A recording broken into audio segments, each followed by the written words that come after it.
Good afternoon, everyone. মঙ্গলবার যুক্তরাষ্ট্রের পররাষ্ট্র দফতরের নিয়মিত ব্রিফিংয়ে উঠে আসে বাংলাদেশ প্রসঙ্গ। এ সময় মিয়ানমারের রাখাইন প্রসঙ্গ ও রোহিঙ্গাদের ভবিষ্যৎ নিয়ে প্রশ্ন করা হলে জবাবে বিষয়টি পর্যবেক্ষণ করার কথা জানান মুখপাত্র Matthew Miller.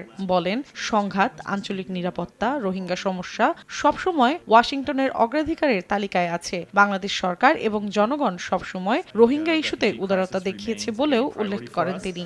The people and government of Bangladesh have shown generosity in hosting Rohingya refugees who have fled persecution in Burma, and we will continue to work with Bangladesh to support Rohingya and members of other vulnerable communities.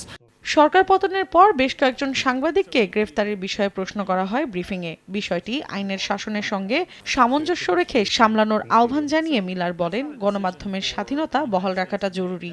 We have been consistent in dealing with this matter with the government of Bangladesh, and that is to make clear to this government of Bangladesh, as we made clear to the previous government of Bangladesh, that we believe media freedoms ought to be upheld, the freedom of the press. শিগগিরই বাংলাদেশের নির্বাচন আয়োজনের বিষয়ে প্রশ্ন করা হলে তা এড়িয়ে যান Matthew Miller. Let me take that back and get you an answer. মৌসুমী সাথী, সময় সংবাদ।